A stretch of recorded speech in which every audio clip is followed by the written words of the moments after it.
The Game Time Network is brought to you by Matt Gaddis of State Farm, the official insurance partner of the Game Time Network. Whether it's auto, home, renters, or life insurance, Mac has you covered with trusted service and personalized support. So make sure to reach out to Matt Gaddis for all of your insurance needs. And we are also powered by our friends at Wire to the Nines. For specialists in low voltage install and repairs, if you need security systems, networking, wiring, or upgrades done right, contact Wire to the Nines at wiretothenines@yahoo.com. Big thanks to Matt Gaddis and Wire to the Nines for supporting the Game Time Network. What's going on, everybody? Welcome to a brand new episode of Game Time After Hours. I am Isaiah Hoffman.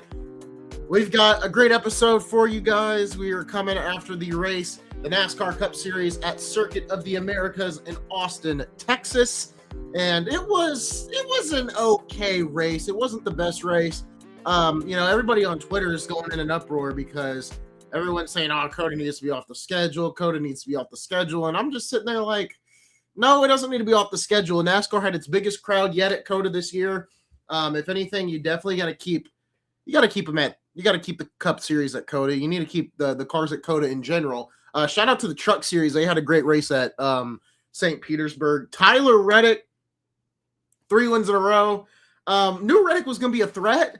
Thought everyone came into this race thinking it was going to be the SVG Connor Zilic show, and it wasn't. Not to say Zilic didn't run bad. I think he's just, he can't seem to get a break at this point. And for SVG, second place finish. We're going to pull up the points here in a second and talk about the points. But I like how SVG is doing so far. Our first oval is Phoenix. Probably not going to put out a video next week when going with Phoenix. I may make this a bi-weekly series.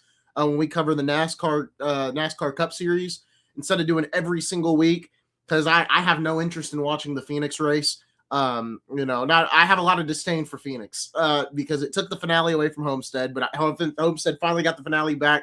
I'm not a Phoenix guy. Never have been a Phoenix guy. I think Phoenix is super, super boring. So I was really annoyed when they made it the finale. Glad it's not the finale anymore. But man, for this to be the first oval of the year, I'm just like, oh.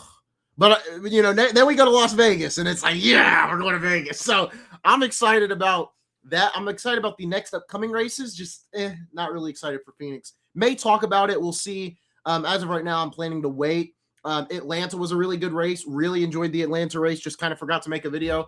Real quick, I've been on this hunt to like my favorite driver. I've got all my Jimmy Johnson stuff behind the camera. I probably need to put it back there.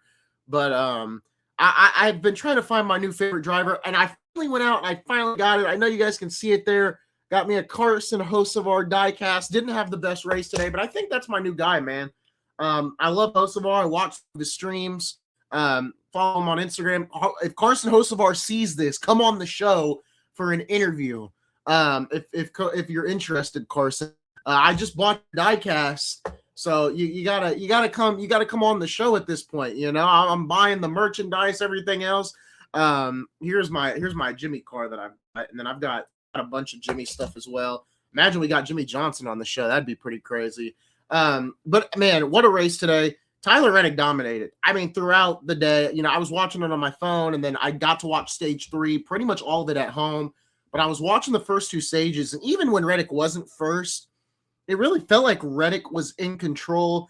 Blaney's car fell off at the end, but Blaney had a really good day too. A lot of these guys needed good points finishes, and I said this after Daytona. I said, this is going to be an interesting first 3 weeks because we're still really not going to know who's the real contenders quite yet. Reddick has a significant gap right now after winning the first 3 races of the season. But let's go ahead and pull up the standings and how they look right now. Tyler Reddick and Bubba Wallace, 2 guys that, if I would have made a video, I would have had in the chase. Wouldn't expect Bubba. I didn't expect Bubba to do this well, but big props to Bubba Wallace. Road courses aren't his best strong suit, but he had a pretty good race today. Chase Elliott, this format is going to benefit him a lot. So props to Chase Elliott for sure. Looking at Ryan Blaney, he had a strong performance today at Coda. Really, these are 4 guys that I expected to be in the chase. Van Gisbergen is a guy that I think is going to be fighting to stay in it once we get through the course of the year. It's an even year. Obviously, Joey Logano is going to be here. The biggest, not surprise, but I think they're definitely meeting people's expectations, because heading into this year, I think a lot of people were asking, what can Spire Motorsports bring to the table?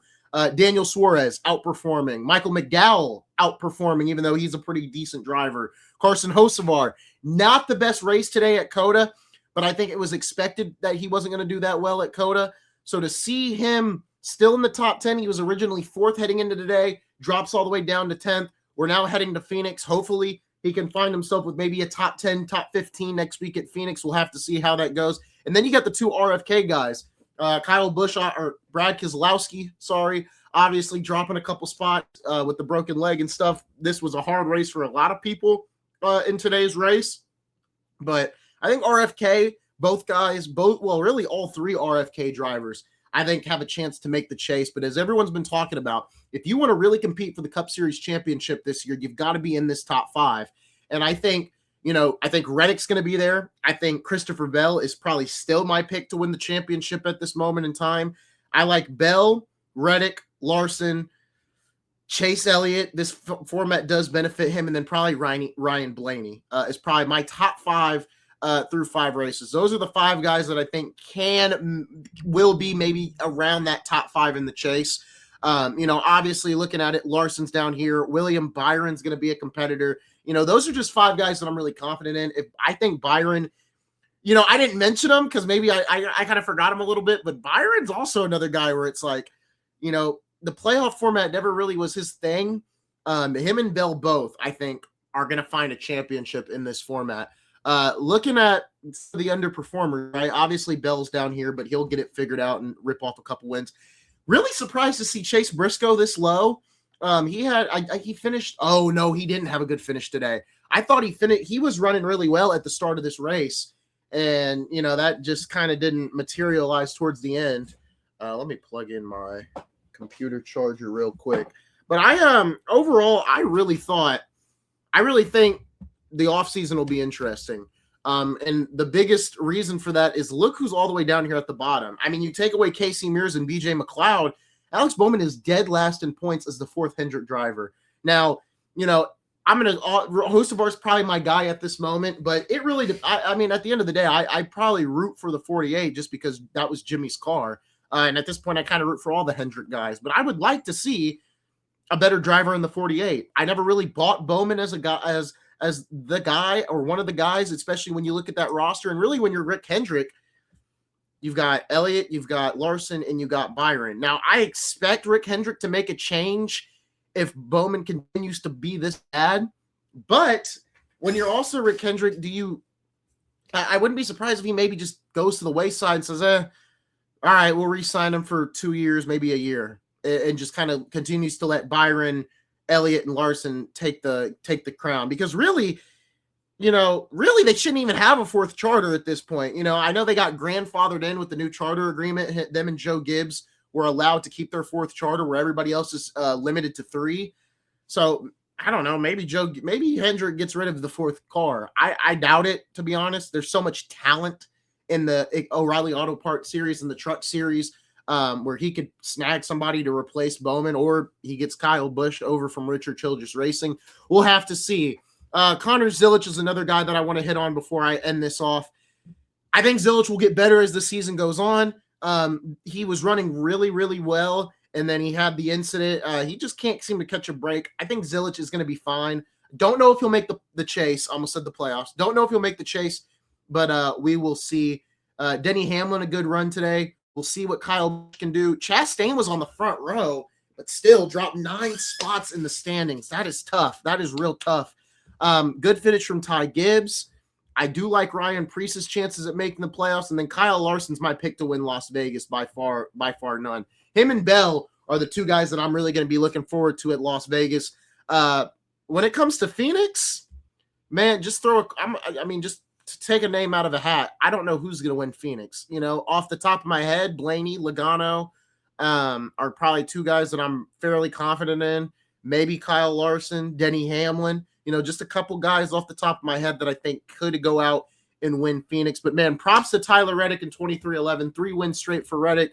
You got both of your guys 1 and 2 in the standings right now. I think both guys will more – I had both of these guys definitely making the chase, even though I didn't put out a video But props to Reddick, 3 wins in a row, historic.